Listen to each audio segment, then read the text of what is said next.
Hello বন্ধুরা, পরপর দুটি জেলা ইতিমধ্যে আবারও কিন্তু গ্রাম পঞ্চায়েত ভিত্তিক চাকরি বিজ্ঞপ্তি ইতিমধ্যে প্রকাশিত হলো, যেখানে কিন্তু আপনারা দেখতে পাচ্ছেন যে যাদের বয়স বিশেষ করে 40 বছরের মধ্যে, ঠিক আছে, ঊর্ধ্বতম বয়স 40 বছরের মধ্যে হলে এখানে আবেদন করতে পারবেন। এখানে দেখুন অল ওভার ওয়েস্ট বেঙ্গল জুড়ে এখানে কিন্তু যে আবেদনগুলি, এই সকল আবেদন এখন ধীরে ধীরে দেখতে পারবেন। আপাতত দুটি জেলায়, এই যে দুটি জেলা রয়েছে, দুটি জেলায় ভিন্ন ভিন্ন প্রচুর গ্রাম পঞ্চায়েতের নাম কিন্তু আজকের এই ভিডিওটির মাধ্যমে দেখিয়ে দিচ্ছি। ঠিক আছে, 100+ গ্রাম পঞ্চায়েতের নাম কিন্তু আজকের এই ভিডিওটির মাধ্যমে দেখতে পারবেন।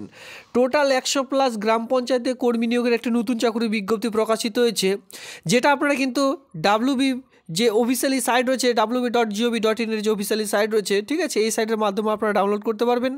অথবা আপনারা চাইলে আমি টেলিগ্রাম গ্রুপে লিঙ্ক দিয়ে রাখবো, সেখান থেকেও কিন্তু চাইলে আপনারা ডাউনলোডটি করে নিতে পারবেন। অসংখ্য পোস্ট রয়েছে, বিভিন্ন ধরনের পোস্টগুলি আপনারা দেখতে পারবেন। তো আমি আপনাদের এক এক করে দেখিয়ে দিচ্ছি গ্রাম পঞ্চায়েত ভিত্তিক যে আবেদন, সেই আবেদনগুলি এক এক করে দেখিয়ে দিচ্ছি। যেহেতু এখানে দুটি ডিস্ট্রিক্ট রয়েছে, এক এক করে আমি আপনাদের দেখিয়ে দিচ্ছি। তো চলো বেশি দেরি না করে সেই যে রিক্রুটমেন্টের নোটিশগুলি রয়েছে সেই সকল এক নজরে এক এক করে দেখে নেওয়া যাক। সাথে সাথে যারা এই চ্যানেলে একদমই নতুন রয়েছেন, এই চ্যানেলটিকে সাবস্ক্রাইব করে অবশ্যই সঙ্গে থাকবেন এমন নিত্য নতুন ভিডিও সবার আগে দেখবার জন্য। আমি কিন্তু প্রতিনিয়ত এই সকল রিক্রুটমেন্টের বিজ্ঞপ্তি প্রোভাইড করে রয়েছি। আপনারা কিন্তু এর আগের ভিডিওটিতে কমেন্ট করেছিলেন আপনাদের জেলার নাম, আপনাদের জেলা অনুযায়ী কিন্তু ইতিমধ্যে চাকরি বিজ্ঞপ্তি প্রকাশিত হয়েছে, তাই আজকের এই ভিডিওটি করে দিচ্ছি। এখানে আপনারা দেখতে পাচ্ছেন, ফার্স্ট অফ অল আমরা কিন্তু নোটিশটির মধ্যে চলে এসেছি। ঠিক আছে, গ্রাম পঞ্চায়েতের যে নোটিশ, সেই নোটিশটির মধ্যে চলে এসেছি। এখানে যত নিচে যাবেন প্রচুর গ্রাম পঞ্চায়েতের নাম রয়েছে। তো এখানে আপনারা দেখতে পাচ্ছেন যে ল্যান্ডস্কেপে যে মানে এই যে নোটিশ, এই নোটিশটি এইভাবেই রয়েছে। তো এইভাবে করে আপনাদের একটু দেখিয়ে দিচ্ছি। ঠিক আছে, আপনারা একটু অসুবিধা করে দেখে নিন, মোবাইলটা ঘুরিয়ে একটু দেখে নেবেন। সবার প্রথমে দেখতে পাচ্ছেন আপনাদের ব্লকের নাম, এরপরে আপনারা দেখতে পাচ্ছেন আপনাদের গ্রাম পঞ্চায়েতের নাম। এখানে দুটো গ্রাম পঞ্চায়েত রয়েছে। আরও একটু নিচে চলে আসুন, এখানে কিন্তু আরও রয়েছে ব্লকের নাম, সঙ্গে রয়েছে গ্রাম পঞ্চায়েতের নাম। এভাবে করে কিন্তু আপনারা প্রত্যেকটি গ্রাম পঞ্চায়েত ভিত্তিক এই সকল আবেদনগুলো দেখে নিতে পারবেন। তো এটা গেল একটি নোটিশ, নিচে কিন্তু আরও গ্রাম পঞ্চায়েতের নাম রয়েছে। এটা গেল একটি নোটিশ, আরও কিন্তু আরেকটি নোটিশ রয়েছে। এখানে 2 নম্বর যে নোটিশ, সেখানে কিন্তু আরও প্রচুর গ্রাম পঞ্চায়েতের নাম আপনারা দেখতে পারবেন। সবার প্রথমে আপনারা দেখতে পারবেন আপনাদের যে ব্লক, সেই ব্লকের নাম। এখানে ব্লকের নামগুলি দেখে রাখুন, গ্রাম পঞ্চায়েতের নামগুলি দেখে রাখুন। এখানে এক এক করে কতগুলি গ্রাম পঞ্চায়েত এখানে রয়েছে, এক এক করে দেখে রাখুন। এত শত গ্রাম পঞ্চায়েতের নাম কিন্তু এখানে রয়েছে, আপনারা দেখে শেষ করতে পারবেন না। এটা কিন্তু থাকলো আমাদের 2 নম্বর নোটিশ।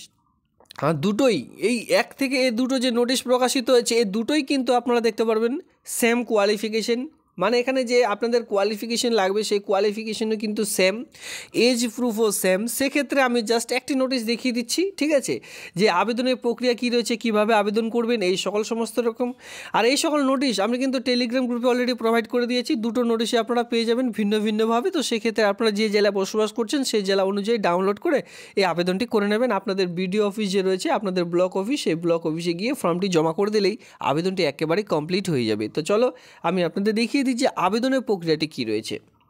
সবার প্রথমে বলি, এখানে কিন্তু কোনোরূপ লিখিত পরীক্ষা থাকছে না। মানে যারা ভাবছেন যে রিটেন টেস্ট হবে, রিটেন টেস্ট কিন্তু এখানে থাকছে না।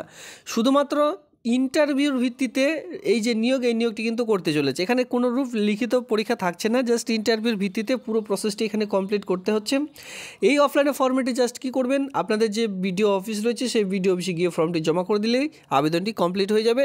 আর এখানে স্বপ্রত্যায়িত নকল, মানে এই ফর্মটির সঙ্গে আপনাদের যাবতীয় যে ডকুমেন্টসগুলো অ্যাটাচ করতে হবে, সেটা হচ্ছে আপনাদের অ্যাডমিট কার্ডের জন্য যে পাসপোর্ট মাপের ছবি। এই ফর্মটির মধ্যে তো পাসপোর্ট মাপের ছবিটি দেবেনই, তার মধ্যে আরও 5 টাকার ডাক টিকিট সহ নিজ ঠিকানা লেখা তো খাম অবশ্যই ভিতরে দিতে হবে। আরও একটা এক্সট্রা আপনারা ছবি কিন্তু প্রোভাইড করবেন। ঠিক আছে, এই ডাক টিকিটের যে কথাটি বললাম, এটা 2 নম্বরে বলা হয়েছে।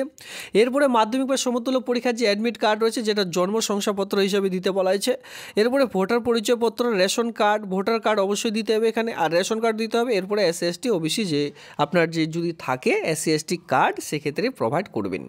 আর এখানে দেখতে পাচ্ছেন অফলাইনে ফর্মেটটি আপনাদের ফিল আপ করে নিতে হবে, যেখানে আপনারা সবার প্রথমে দেখতে পাচ্ছেন যে প্রার্থীর নাম, পরীক্ষার নাম। এখানে আপনারা দিতে পারেন MP, মানে মাধ্যমিক পাস। যেহেতু মাধ্যমিক পাশে নিয়োগের বিজ্ঞপ্তি প্রকাশিত হয়েছে। স্কুল বোর্ডের আন্ডারে হয়ে থাকলে WBBSC, আর মাদ্রাসা বোর্ড হয়ে থাকলে WBMSC, যেটা হয় ওয়েস্ট বেঙ্গল মাদ্রাসা সার্ভিস কমিশন। ঠিক আছে, WB স্কুল সার্ভিস কমিশন হলে WBBSC দিতে হবে।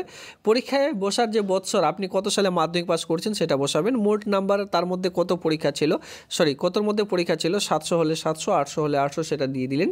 প্রাপ্ত নম্বর, তার মধ্যে আপনি কত পেয়েছেন, কত পার্সেন্টেজ নাম্বার নিয়ে পাস করেছেন, এটা আপনারা জাস্ট এখানে বসিয়ে দেবেন। সঠিকভাবে পরিষ্কার করে এই ফর্মগুলি ফিল আপ করবেন, তাহলে রিজেক্ট কিন্তু হবে না। এরপরে দেখতে পাচ্ছেন আবেদনকারীর নাম, এখানে আপনার পুরো নাম, আবেদনকারীর জন্ম তারিখ যে রয়েছে মাধ্যমিক পাস অ্যাডমিট কার্ড অনুযায়ী সেই অনুযায়ী ডেট অফ বার্থ বসিয়ে দিলেন।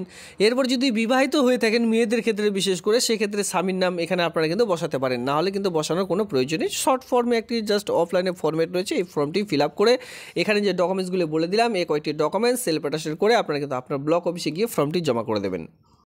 আবেদনপত্র কিভাবে জমা করলে সেটি রিজেক্ট হয়ে যাবে উপরে কিন্তু বলা রয়েছে, বাতিল হয়ে যাবে। তো সঠিকভাবে একটু এই যে পয়েন্টগুলি রয়েছে এই সকল আপনারা একটু দেখে দেখে ফিল আপ করবেন, কারণ যেহেতু গ্রাম পঞ্চায়েত ভিত্তিক সেক্ষেত্রে অনেক ফর্ম কিন্তু রিজেক্ট করে দেওয়া হয়, কারণ কি অপরিষ্কার ফর্মের ফিল আপ করবার জন্য। এখানে দেখুন আবেদনপত্র জমা নেওয়ার যেটা সময় 12/11/2024 তারিখ থেকে আবেদনটি শুরু হয়েছে, আবেদনটি চলবে 11/12/2024 মানে ডিসেম্বর, সামনের মাসে যে ডিসেম্বর, এই ডিসেম্বরের কিন্তু 11 তারিখ পর্যন্ত আপনার যে ফর্ম সেটি কিন্তু জমা করতে পারবেন। 11টা থেকে যে অফিসিয়ালি টাইম 3:30 পর্যন্ত এই টাইমের মধ্যে কিন্তু ফর্মটি জমা করতে হবে যদি কেউ ইন্টারেস্টেড প্রার্থীরা থেকে থাকেন, ঠিক আছে। অসম্পূর্ণ বা ত্রুটিপূর্ণ যদি আপনাদের মানে অফলাইনে ফর্মেটটি ফিল আপ করে থাকেন সেক্ষেত্রে কিন্তু আপনার পুরো ফর্মটি রিজেক্ট করে দেওয়া হবে। আবেদনপত্রের জমা দেওয়ার যে স্থান এটা কিন্তু রয়েছে আপনাদের যে বিডিও অফিস রয়েছে অধিকারিকের করণ বিডিও অফিস, সেই বিডিও অফিসে গিয়ে ফর্মটি জমা করতে হবে। আবেদনপত্র জমা দিতে হবে মুখ বন্ধ খামে, অবশ্যই হাতে হাতে জমা করুন আর ইনবক্সেই জমা করুন না কেন, অফিসে গিয়ে সেটি কিন্তু একটি খামের মধ্যে ভরেই তারপরে ডকুমেন্টসগুলি জমা করতে হবে। সেই খামটি অবশ্যই আঠা দিয়ে সিল করে তারপরে জমা করবেন। তাছাড়া এখানে বলা রয়েছে, আমি তো আপনাদের বলেই দিলাম যে অফলাইনে ফর্মেটের সঙ্গে কী কী ডকুমেন্ট জমা করতে হচ্ছে, তার সঙ্গে এখানে কিন্তু বলা রয়েছে একটু আপনারা দেখে নেবেন। যেখানে আমি আপনাদের বলেছিলাম যে অবশ্যই এখানে কিন্তু আপনাদের যে বয়স সেই বয়সটি লাগবে 22 থেকে 40-এর মধ্যে। আর যারা বিশেষ করে জেনারেল প্রার্থীরা রয়েছেন, জেনারেল হয়ে থাকলে এখানে আপনারা আবেদন করতে পারবেন 30 বছর থেকে। যাদের বয়স 21, যাদের বয়স 22 কেউ আবেদন করতে পারবেন না, আপনাদের বয়স ন্যূনতম লাগবে 30 বছর। 30 থেকে 40 বছরের মধ্যে হলে এখানে আবেদন করতে পারবেন, নইলে কিন্তু আবেদন করতে পারবেন না। এবার এখানে সুবিধা রয়েছে কাদের, এসসি এবং এসটি যারা রয়েছেন তারা কিন্তু এখানে 22 থেকে 40-এর মধ্যে হলেও আবেদনটি করতে পারবেন। দেখুন আরেকটি নোটিশের মধ্যে চলে এসেছি, এখানে কিন্তু সেম রয়েছে, ঠিক আছে, যে আবেদনপত্র যে জমা দেবেন শিক্ষাগত যোগ্যতা সকল সমস্ত রকম বসবাসের ঠিকানার জন্য আপনাদের ভোটার পরিচয়পত্র দিতে হবে, এসসি এসটি কার্ড থাকলে আপনারা দেবেন, মানে দুটোই কিন্তু সেম রয়েছে। তবে এখানে দেখে রাখুন আবেদন যে চলবে এর যে আবেদন, এই আবেদনটি আপনারা করতে পারবেন 5/12/2024 তারিখ থেকে, ঠিক আছে। এই ডিসেম্বরের 5 তারিখ পর্যন্ত কিন্তু আবেদনটি করতে পারবেন। এটি কোন পোস্ট এটা কিন্তু আপনারা দেখতে পাচ্ছেন, আশাকর্মী নিয়োগের একটি নতুন চাকরি বিজ্ঞপ্তি, যেটা নিজ গ্রাম পঞ্চায়েতের মধ্যে এই সকল কাজগুলি পেয়ে যাচ্ছেন শুধুমাত্র মহিলাদের জন্যই। ছেলেদের জন্য কিন্তু এখানে কোনোরূপ পোস্ট এখানে আপনারা দেখতে পারবেন না, এটা অবশ্যই মাথায় রাখবেন। এখানে কিন্তু সেম বলা হয়েছে 22 থেকে 40-এর মধ্যে আপনাদের বয়স হতে হবে, ন্যূনতম শিক্ষাগত যোগ্যতা অবশ্যই কিন্তু এখানে মাধ্যমিক পাস হতে হবে, তারপরে আবেদনটি করতে পারবেন। গ্রাম পঞ্চায়েত ভিত্তিক খুব শীঘ্রই ছেলেদের জন্য পোস্ট আসতে চলেছে, এই চ্যানেলটিকে সাবস্ক্রাইব করে সঙ্গে থাকুন। আমি কিন্তু নিত্য নতুন ভিডিও আপনাদের সামনে অবশ্যই নিয়ে আসবো। ধন্যবাদ।